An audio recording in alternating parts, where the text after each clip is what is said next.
Well, I ask because some of your Democratic colleagues say that they don't think the administration has a clear end game in Iran.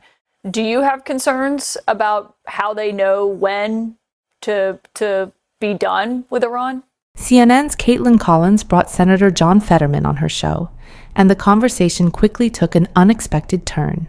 Fetterman, a Democrat, appeared to strongly defend the Trump administration's actions in Iran, a stance that immediately raised eyebrows given the broader criticism coming from many in his own party. So let's take a look at this exchange and what it reveals. If you support thoughtful conversations about democracy, consider subscribing. Together. President Trump this week began referring to the war with Iran as an excursion. As today, which is it, excursion or war, the president offered this explanation. You just said it is a little excursion, and you said it is a war. So which one is it? Well, it's both. It's both. It's an excursion that will keep us out of a war, and the war is going to be. For them, it's a war. For us, it's turned out to be easier than we thought. And joining me tonight is Democratic Senator of Pennsylvania, John Fetterman. And thank you, Senator, for being here. Do you agree with President Trump when he says that he believes the United States has won the war at this point? I think what I would agree with is that I think the outcome thus far has been outstanding. I mean, if you just look at the metrics, that the missile and the drone attacks are down in the 90s%. And Iran really has been inability to just strike back and hit our assets or Israel much right now. So after eliminating all of the leadership, after 7 or 8 days, and achieving air supremacy after a couple days, I think overall, I think it's been an outstanding where we're at. When do you think it would get to a point where you would call it a victory? Well, I mean, who exactly knows? But I know Israel's going to continue to pound Lebanon and well as Iran now too. As now we can't forget exactly what's accomplished. They were able to eliminate most of the leadership and actually effectively destroyed their military apparatus. And the only thing that they've ever been to do is fire off a couple random drones and do the thing. They've been unable to impact about either the Israeli society or their military or ours here. Well, I ask because some of your Democratic colleagues say that they don't think the administration has a clear end game in Iran. Do you have concerns about how they know when to be done with Iran? Yeah, I mean, I'm very much aware that I'm the only Democrat in the Senate that supports this operation, and I'm going to continue to do that. And I would remind all of your viewers, whether it was Hillary Clinton when she was running for president or Kamala Harris when she was running just in 24. In fact, she actually identified Iran as her top concern. You know, she called Iran a grave danger. And now every single Democrat agrees that they can never allow Iran to acquire a nuclear bomb. And now Donald Trump has done that, made that virtually impossible to achieve their nuclear weapons. And they've effectively broke the entire Iranian military apparatus. I don't know why we as Democrats, if we had all those kinds of goals and those kinds of concerns, and now that he's achieved that, why now we only can criticize that, or they could always make it seem like it's been a failure or things are out of control. That's just categorically not true. And now I think my hard red line, boots on the ground. That's when I would get concerned if they start to talk about boots on the ground.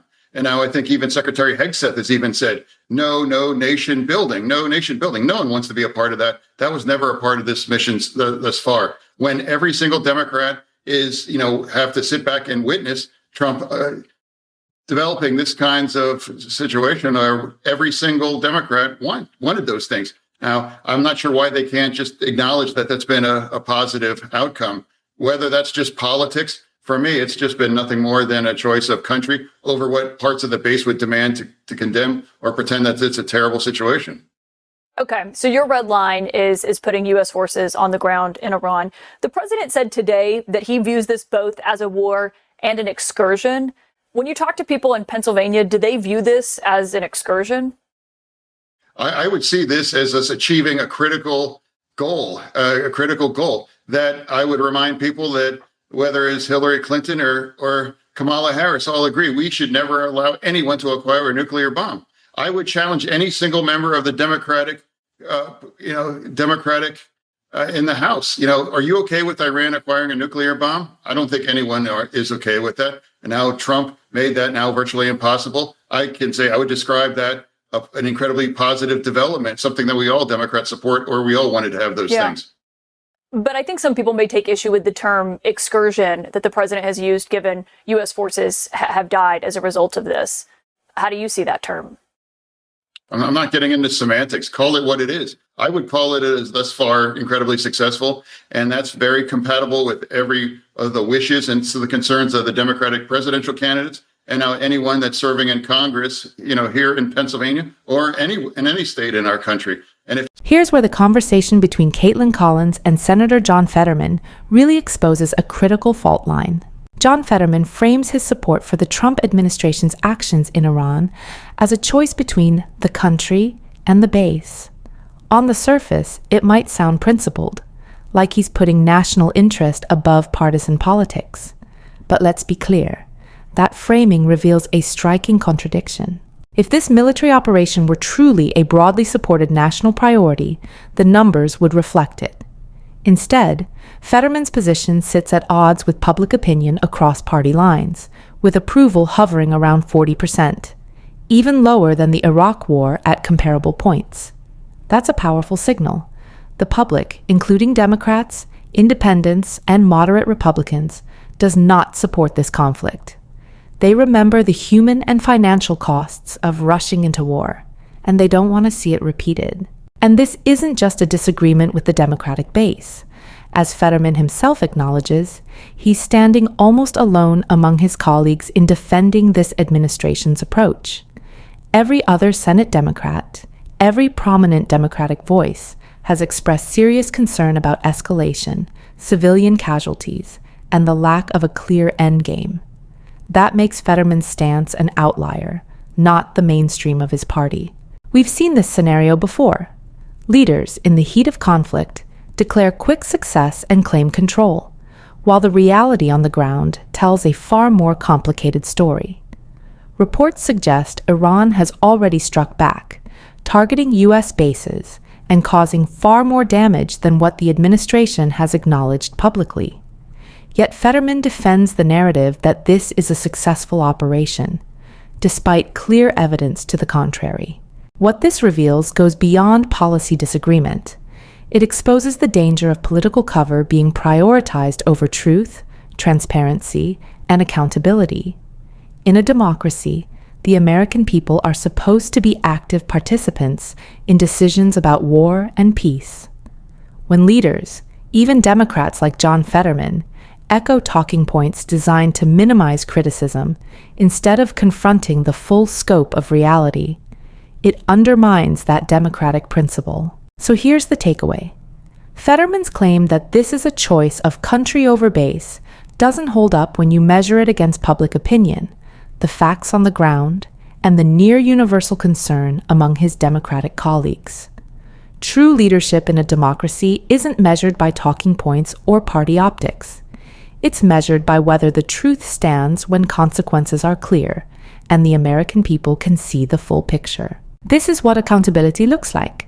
This is what defending democracy looks like. Aware of a House representative or a senator that's okay with that. I would love to just talk to them why it's okay that if Iran would acquire a nuclear bomb. You mentioned how you differ from your colleagues, your other fellow Democrats. Every Senate Democrat except you signed a letter today to Secretary Hegseth asking for an investigation into that strike on a girls' school in Iran. Why did you not sign that letter, Senator? Well, because we all agree that it's a tragedy having the school hit. Absolutely. And we all agreed now for an investigation. What I don't agree with the rest of my colleagues in the House is that it's a war of choice, or it's dumb, or all the things that my colleagues have described, this operation. I think it's a good thing, and I support that. So we agree that and actually the Pentagon is already investing it. They just acknowledged then that it seems increasingly likely that we were now on that. And now I think it's entirely appropriate. Just like my colleague from Louisiana said, it's like, we should apologize that. That's a tragedy. And I would remind everybody listening right now, the United States never, ever targets civilians. Iran does. and including their own citizens. And they massacred that 35,000 of them just a couple of weeks ago. And the left, please, the left media is much more angry, about or talking about this hospital, and it is a tragedy. But they didn't seem to be as concerned about the Iranians massacring tens of thousands of their young people just a couple of weeks ago too. So we agree on many parts of it, but we both disagree. I mean, we all disagree that I think it's a good thing, and every single other Democrat in the caucus caused it all kinds of in negative terms. We did cover the protest in Iran extensively here at CNN. Obviously, they said a lot about how internally people felt about the regime. But just to be clear, you do believe if the United States media, and I didn't refine you as. I understand. I just wanted to make that clear to our viewers that we did cover that. But just to be clear, you do believe if the United States was responsible, that the Pentagon should acknowledge that they accidentally hit a girls' school.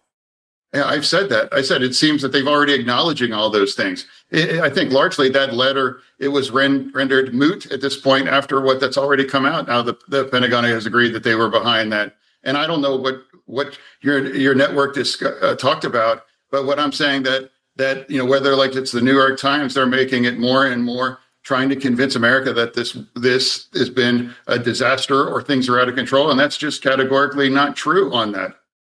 I just think it deserves coverage. Obviously, given the number of children who were killed as a result of it, it obviously matters what happened there. We'll see what the Pentagon investigation says. Senator John Fetterman, I appreciate your time tonight. Thank you for joining us, as always, here.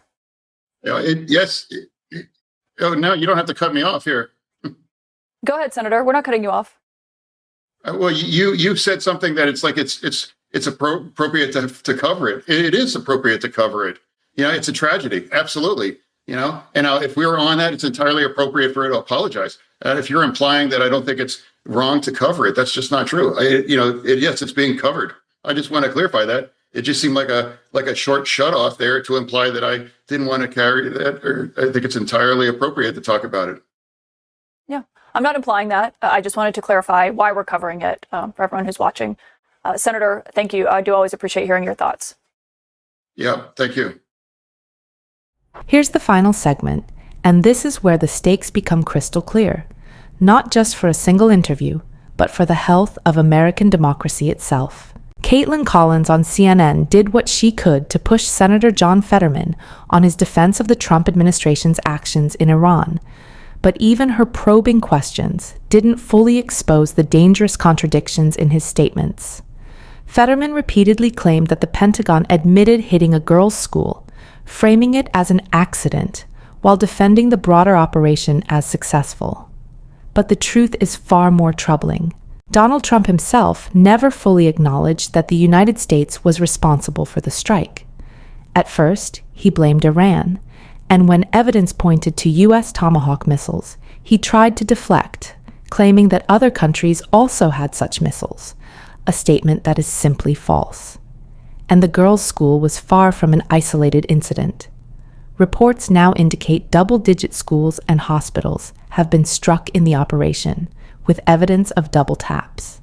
Second strikes hitting after civilians or rescuers had arrived. Children, medical personnel, and innocent civilians were put directly in harm's way. This is not an accident. It is the tragic consequence of a poorly planned, unprovoked military escalation. Fetterman insists the United States doesn't target civilians. History says otherwise. During the Iraq and Afghanistan wars, documented cases of double taps and strikes on areas with civilian presence are extensive. To claim otherwise is either willful ignorance or full acceptance of a sanitized political narrative designed to shield an administration from accountability. Here's the reality. This is a war of choice, not a defensive action. Iran did not attack the United States first, yet Fetterman attempts to present this as a justified, even successful operation. Public opinion tells a very different story. Approval across party lines, Democrats, independents, moderate Republicans, hovers around 40%, which is lower than the Iraq War at any point in its early years. Americans remember the human and financial costs of entering conflict without full justification, and they are saying loud and clear, enough. This isn't just a critique of one senator or one interview. It's a question about moral responsibility and democratic accountability. Every Democratic lawmaker should be asking tough questions. Are we funding a conflict the American people do not support? Are we prioritizing political optics over human life? Are we standing with the truth, or just repeating talking points handed down from an administration with little regard for accountability? John Fetterman may defend this action, but pride doesn't excuse ignoring evidence, history, and the responsibilities of leadership. True leadership is about courage, transparency, and holding power accountable, even when it's uncomfortable. The takeaway is clear.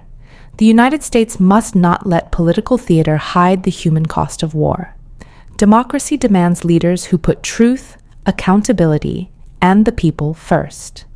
Every Democratic member of Congress should stand firm, saying, "We will not give a penny to fund this operation. We will protect our principles. We will defend the people's trust. We will demand accountability at every level." This is what defending democracy looks like: moral, evidence-based leadership.